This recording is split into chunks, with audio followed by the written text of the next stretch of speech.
What does Chinese food on Christmas and audio description on TV and movies have in common? I'll let you know. Stick with me. From Studio B in Swarthmore, this is iCantCU. Now, here's David. Hello there, and welcome to another episode of iCantCU, your window into a world where blindness doesn't dictate ability. My name is David Benge on all the socials. Thank you so much for joining me. I know it's after January 7th, but as my glasses say, Happy New Year to you. I hope it's a great year for you. I'm going to take these glasses off now and put them in my top drawer, and I'm telling you so you can remind me next December so that I can use them again next year for both these videos here on iCantCU as well as over on the NFB of Pennsylvania channel. If you don't know about that, there's a link down below. I do a video each week on the National Federation of the Blind of Pennsylvania's channel talking about what's coming up in the affiliate, the National Federation of the Blind of Pennsylvania, both meetings and fundraisers and things like that. So go have a look there if you're interested in that, or if you have any questions about joining the NFB of PA. I do want to put on the regular glasses, the sunglasses, because I've got these lights here that just kill me. Thank you again for joining me. And I will get to the Chinese food audio description comparison in a minute. But like most folks, the holidays are super busy for us too. And it really stems from everything that is going on with us. We have Hanukkah, Christmas, New Year, and then both kids' birthdays are in early January, the 2nd for Jane, the 7th for Jacob, now known as Artemis. So it's a very busy time. So they usually kick off with Hanukkah.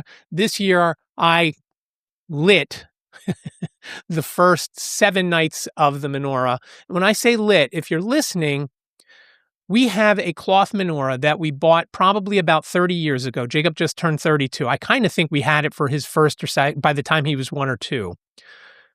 And it is this, it's it's got a rope and you hang it on a door or a wall. And the menorah has these cylindrical stuffed candles. They are they almost are like finger length, and they have Velcro on one end. And there are also Velcro flames. So you have to take the Velcro flame and attach it to the Velcro on the candle, and then you put it in. With Hanukkah, you light one candle, and then from that candle, you light all the others. So each night there is the main candle that lights all the others, plus whatever night it is. So if it's the first night, the main candle and then one other candle. And then by the 8th night, it's the main candle and 8 other candles. So I did the first 7. As you'll see here, Jane did the last night. So I did the first 7 nights. Jane is now home and can do the last night. Do it. Watch your fingers. Don't burn yourself. Are you okay? Did you burn yourself? It won't fit. Doesn't look kosher. And that's the right terminology to use.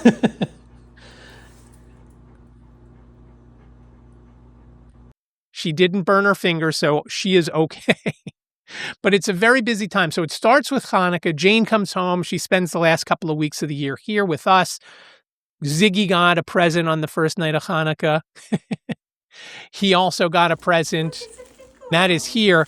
It's from Jane's friends, Tiffany and Josh. It is a little pickle that he absolutely loves. It's got 2 squeakers that sound differently, one down each end, and he loves playing with that one. Christmas Day, he also got another Christmas pickle, which he loves in a different way because that one he really roughs up. He thrashes it around. With the smaller one that Tiffany and Josh gave him, he just kind of chews on that and makes the squeakers go off and things like that, and we throw it around a little bit. The other one, though, he's really rough with it. Liz has already sewed it up once. And again, today is the 10th of January as I record this, so I don't expect it to last much past March.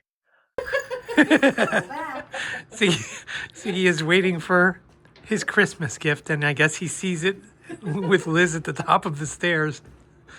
What is it, buddy? It's a Christmas pickle! Yay!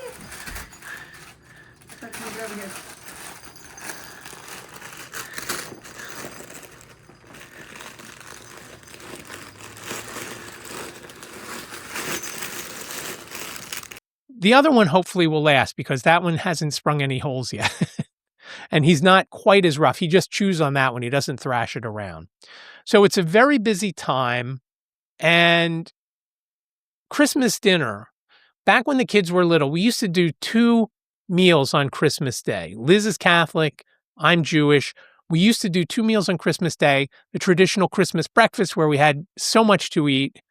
And all of our parents would come over and Liz's sisters and whatnot. They'd come over, we'd eat breakfast, we'd give the gifts, and the kids would do all that stuff. Then they would go home and come back a few hours later. And those few hours later, in that time, we've cleaned up from Christmas, breakfast, taken a nap, and then Liz starts preparing Christmas dinner. That didn't last very many years. I don't remember when we started, but Liz made this call. We then went to Chinese food Christmas dinner, which is outstanding. And I'll do the comparison in a second. As you'll see as I'm talking, besides the video of Ziggy getting the pickle, there's some other gifts that you'll see, and there's pictures running if you're watching on YouTube. One of the things that we started doing last year, we have gone to Sur La Table in the King of Prussia Mall to do some sort of baking. Liz loves baking, as everybody around here knows. So everybody can't wait for her to bake stuff, cookies, cakes. I don't know if she's done too many pies, but those sorts of things. Last year we did French macarons, which I've learned to love once. I don't say learned to love. I experienced them for the first time when Jane did French exchange, and Anne, her exchange student, had come here, and that was her gift to us. And they were awesome. I love those. And now every time just about I go to New York, the place that we go either on West Broadway or they have a little stand inside Moynihan Train Hall, I usually get 1 or 2 just as a little treat. We usually don't buy that many anymore, but it used to be, because we didn't go up as often, we would usually get maybe 6 to a dozen. Now just a couple, just as a little, oh yeah, that's good. I love that. And they are delicious. So if you're in Moynihan Train Hall, look for the kiosk where they sell them. My favorite is passion fruit, but throughout the year they have seasonal ones that are also awesome. But last year we made them. They weren't as good as the ones that we get from the place in New York, but it was fun to learn how to make those. And this year, Liz found one where we baked some sort of cookie. I don't remember. Oh, they were coconut macaroon. So very different. They are spelled the same, but they are very different. I don't like these as much, although the ones we made were pretty good. I have to say I was surprised that I liked them. But we also did cookie decorating. And I was really excited for this because it's a very creative thing, and I like doing creative things. But I also don't like doing things that look like, a blind person did them, or worse, which these were in my vision, it looked like a 2-year-old did them. It was difficult for me. We decorated gingerbread men and Christmas trees, and there were sugar cookie snowflakes and also Christmas trees, I think. Tiffany ended up going with us. We bought 4 spots because last year when we did it, we had a random stranger with us at our table, and some of that person's ideas did not align with Liz and Jane. I didn't really care, but they didn't align with what Liz and Jane wanted to do. So this year we bought 4, expecting that it would just be the 3 of us, but Jane was telling Tiffany about it, and Tiffany said, "Oh, I'll go." And so she came, and she did a great job decorating them. Jane did a good job decorating them. Liz did a good job decorating them. Me, not so much. And I was kind of embarrassed by it. For example, I did a Christmas tree, and again, because it's difficult for me to figure out where everything is and whatnot, I figured I'm just going to do a squiggly to color in the Christmas tree. I grabbed the green and I just did the squiggly with the piping bag. And after I did it, I'd only done half the tree. I thought I was at the edge. I didn't feel for it because I was holding the bag, squeezing down the one end and holding the other end so I could guide it, because I couldn't guide it when I was trying to squeeze and move it. And so I was disappointed in it. I was disappointed with most of the most of the things that I did that day. And honestly, they look terrible. And there's some images here. I don't know if the ones I did are in them. The ones that look bad, they're mine. If you see them in the images, if you're watching on YouTube, you can see, you'll be able to pick out the ones that I did. But it was fun to do. It was fun to get together with Jane's friend Tiffany, who also listens. Hello, Tiffany, and thank you for joining us that day. We were glad you could make it, and the money did not go to waste. But again, my main thing is to don't make it look like somebody who can't see did this, because that's what people expect. And I know a lot of folks would give me a pass, but I don't want that pass, because if it looks terrible, it's terrible. It doesn't matter who did it. If it's a 2-year-old or a 3-year-old or whatever, okay, same thing. You expect it and they don't care, and you're going to tell them how great it looks and everything else. I don't want to hear that, because mine looked terrible.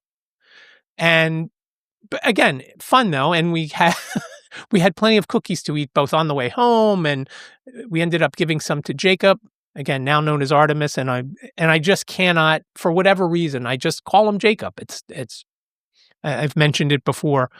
He did legally change his name, and we try hard when he's around to call him Artemis, but doesn't always work out.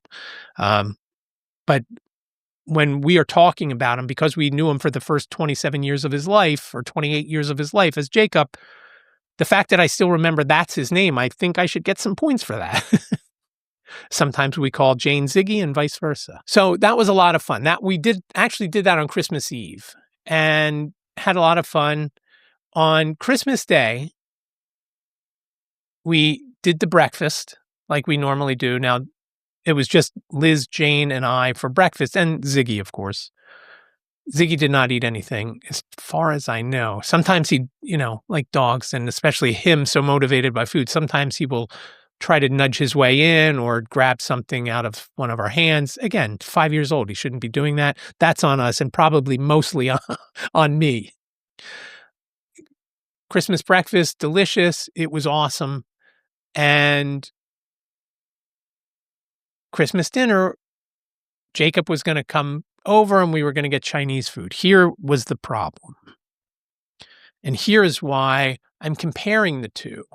Now, audio description is not quite there yet, but Liz called in our order at roughly 4:15, 4:20, knowing that there was going to be a long wait. They told her an hour and 45 minutes. 1 hour, 45 minutes. Okay, no problem. We were expecting it. We didn't want to eat at 4:15 or 4:30 or even 5 o'clock, because we're not 90. We typically eat between 6 and 7 o'clock, usually closer to 7. So we were good with that. At around 5:30, Liz and Jane went to go and get the food. When did they get back from getting the food? At about 7:15. Now, I don't know about you. The Jewish population of the U.S. is about 1.2% of the entire population. So there had to be more than Jewish people in that Chinese restaurant. And some people eat in at the restaurant, and some, like us, take it away. And we've always taken it away. We've never eaten there. So my point is this: when folks figure whether they are religious or not, and I don't know what the breakdown is. I don't know if people that normally used to have turkey on Christmas or ham, if they say, you know what, I don't feel like cooking, the kids are out of the house, and let's just go get Chinese food, because that's really the only thing open. And we checked this year. Jane checked because of how long it took. And I was worried the food wasn't going to be great, but the food was good. We go to a place called Margaret Quo's. It's out in Media, not Media, downtown Media, but out by Riddle Memorial Hospital. And it was good, but we looked at other places. Now, we did find out that Bertucci's was open. That doesn't really scream Christmas to me. It's not it's not Christmassy enough to be a Christmas dinner, but it's not Jewish enough to be a Jewish Christmas dinner. So we'll see what we do next year. We've kept it in mind on what is going on. Now, I did have one friend who ordered on Christmas Eve for Christmas Eve and Christmas Day, which is probably a pretty good idea because not as busy on Christmas Eve. You can get your stuff and then just reheat everything. I mean, I only get fried rice, and I think Liz and Jane shared some sort of chicken and broccoli. I don't know what Jacob got, and Ziggy, of course, got nothing. And we got some egg rolls. I don't know that the egg rolls will hold up overnight, but the other stuff probably would. So the timing and how many people were in there, and I've said this often, that making things accessible, like audio description, makes movies and TV shows accessible. Makes it easy for everyone to enjoy whatever the show is. Now, how does it make it for folks who are sighted enjoy it when they can just sit and watch it? They can't sit and watch it when they're driving in the car. They can't sit and watch it if they're doing something at the gym where there might not be a TV available to watch something. And that's where folks can use it. I remember getting into a ride share one point, coming back from 30th Street Station in Philadelphia, coming home from somewhere. And the driver was telling me, I don't know if I got a text message or an email or something, and I pulled my phone out and I was listening to it, and he said, "Oh, yeah, isn't that great that you can do that?" I said, "Yeah, I wouldn't be able to use the phone otherwise." And he said, I was in the Apple store, and there was a guy in there that worked there that was showing somebody else how he could listen to his emails and anything that was on the screen. And he had this beautiful dog. And I said to him, "Oh, you were at the Willow Grove Apple store." He's like, "How did you know that?" I said, "Because that guy, his name is Warren Knight, that guy is the reason I'm in the National Federation of the Blind. He called me back in 2014 and told me about the NFB and said, 'Hey, why don't you come to a meeting?' And I came to the meeting January 2015. That was my first meeting.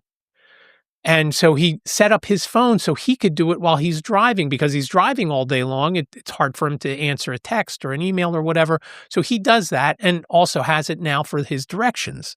So it all works out. And just like that, for that guy, movies and TV, there are sites out there that have MP3s of movies that have the audio description. Sometimes it's the audio description for the movies when they're released in this country. Sometimes it might be British audio description, whatever. To me, it doesn't matter. I even am okay with the text-to-speech audio description where a script is done and they just feed it in. There was a TV show that I used to love that had the text-to-speech, and it wasn't great, but otherwise I wouldn't have been able to watch it because a lot of action and things like that.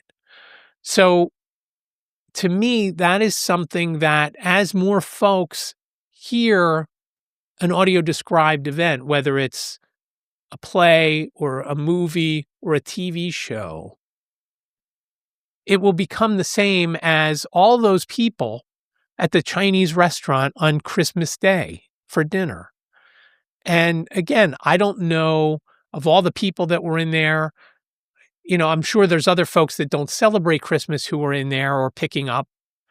But it was packed, obviously, because we waited roughly 2.5 hours to get our food from the time we ordered.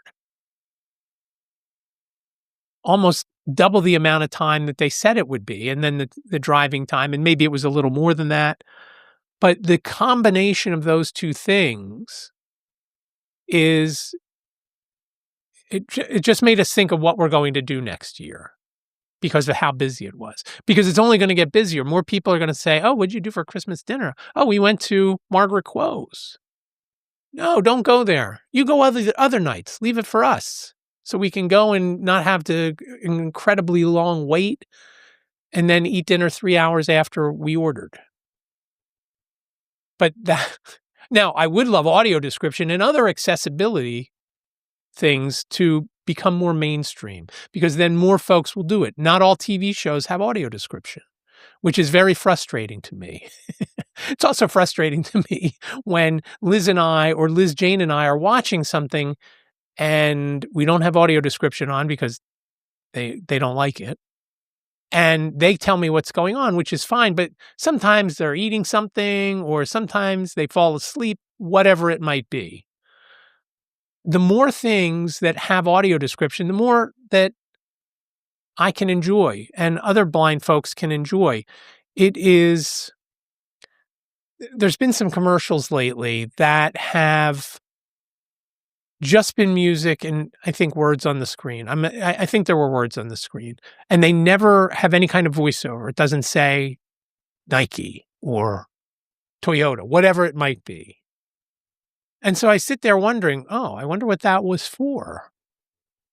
And sometimes it might be movie clips, like a movie trailer, where it just says in theaters December 15th. Well, it sounded good. I'd love to wonder what that show was called. So I can look for it when it comes out on video. Not that we'll go to the video store, but you know what I mean, when it comes out on either streaming or whatever the case may be. And I guess it's all streaming now, right? So I'm hopeful that as we keep moving forward, just about every TV show and movie has closed captioning on there. I've been to meetings for the Pennsylvania Rehab Council where they've had meetings where there's no Braille agenda, but they have the captioning up on a screen next to the video screen for the folks who are speaking, and it's real-time captioning. Senator Fetterman told us when we met with him a couple of years ago that he uses an app on his phone when he is meeting with people or when he's in the Senate and he wants to know what's happening. For him, it was easier to read. He can hear, but whatever happened when he had his stroke has made it more difficult for him to understand what he's hearing. But when he reads it, he gets it. So there's plenty of that. But audio description is not near 100% yet. The streaming channels like Amazon Prime and Netflix are great. They usually always have it. But not a lot of TV shows. The TV shows sometimes when they are on a streaming service like Paramount Plus or Peacock may have it, but a lot of times it's not on when it's on NBC or CBS. And if it is, sometimes the audio is terrible, where all of the audio comes out maybe part of one speaker. So it's difficult to follow. And not all audio description is great either. Sometimes the audio description is so overpowering that it takes away from the dialogue and the sound effects and the music and whatnot. So it's almost like you have the sound turned down and somebody's just telling you what's going on. And that I don't like because there was a movie, I think it was called Day of the Jackal or The Jackal that I think was on Amazon. And I think it was an English show. I couldn't keep watching it. I watched a couple of episodes and it was just the audio was too off that I just couldn't do it. But that's the point, that as long as they have it, if they continue to make it better, again, whether it's a human being telling me what's happening or some text to speech, the AI voices are getting almost as close to human as needed to make it sound like you're not listening to a bot saying. So fingers are crossed that audio description and other accessibility features in wherever it might be, an elevator that just dings when it goes to different floors instead of saying 4th floor, 3rd floor. I don't know what floor it is. And if the door opens and it's just dinging, I have to put my hand out, and usually at about 4 or 5 feet up on the right side, there's usually a number both in Braille and embossed that tells you what floor it is. And then if it's the floor I want to get out. If it's a great place and the elevator tells you the number, even better. But it'd be great if all elevators did that. Same thing with bus and trolley and trains if they announce where it is. Because again, it's, sometimes I have to take a picture if I'm on a train and it's not saying anything. When we leave a station, I take a picture and I know somewhere along there's a sign. Hopefully when I take a picture it is. Otherwise, if there's somebody near me, I ask them, hey, what stop was that? So the more accessible things are, the easier it becomes for us. And now with the different meta glasses and things like that, that also helps. So that is what I have for the first episode of 2026. My goal is to do more, but I got a lot of things going on, a lot of plates in the air, as they say, and I'm hoping to do more each month. I've got travel coming up in the coming week. I'll be traveling to Orlando for PodFest from the 14th to the 18th.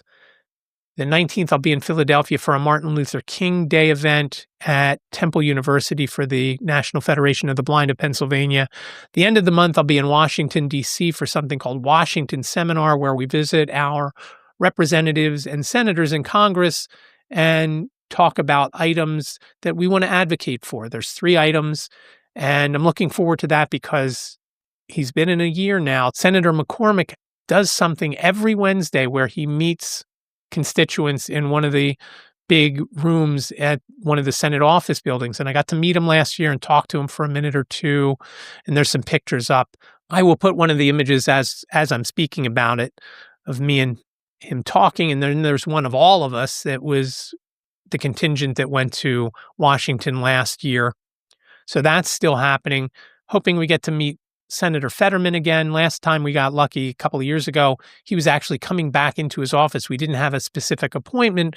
We were just hoping to meet with somebody on staff, and he came down the hall as we just started to meet with one of the staff members. So we got to speak to him for a few minutes and got to take a picture with the senator. That's usually on Wednesdays. Tuesdays, when we meet on the House side, we go to the different reps. There's a bunch of us that go, so everyone doesn't go to every rep's office. And most times, and I think they're in recess that week, so I don't even think the reps will be there. So we'll be meeting with different staff members. Sometimes it's as much as their legislative director. Sometimes it's a kid that just graduated from college within the last year, and it's their first job. And it's surprising sometimes when we talk to somebody like that. A couple of years ago, we spoke to someone who was shocked at some of the things that we were trying to fight for.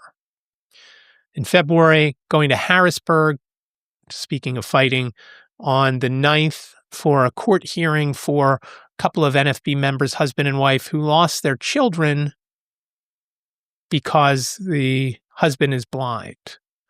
It is just unbelievable. This has been going on for about 4 or 5 months. I think it was in September, might have been October, but in that time frame where the kids were taken away. So we'll be going to that court case the day after the Super Bowl. And then later in February, going to Las Vegas to an event for Think Media. I was in Vegas a few years ago for an event there. This is a mastermind that I'm really looking forward to. Jane is actually going to go. I don't know if we're going to fly out together, if she's going to fly from New York and me from Philadelphia. She's having some work done at her apartment, so she's got to figure out if she'll be able to be in the apartment for a lot of the time. She won't be for at least a couple of weeks. She has one bathroom, and that's where all the work is going to be done.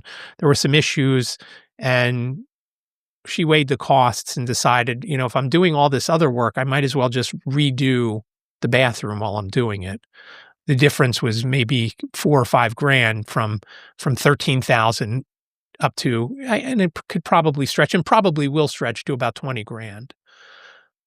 But it needed, the things that needed to be done really needed to be done. So 13 was going to be spent no matter what. And there's been some damage from the apartment above her. So that's got to get taken care of. Unfortunately, it's not enough cost-wise to go after insurance. It's below her deductible. So a lot of things coming up.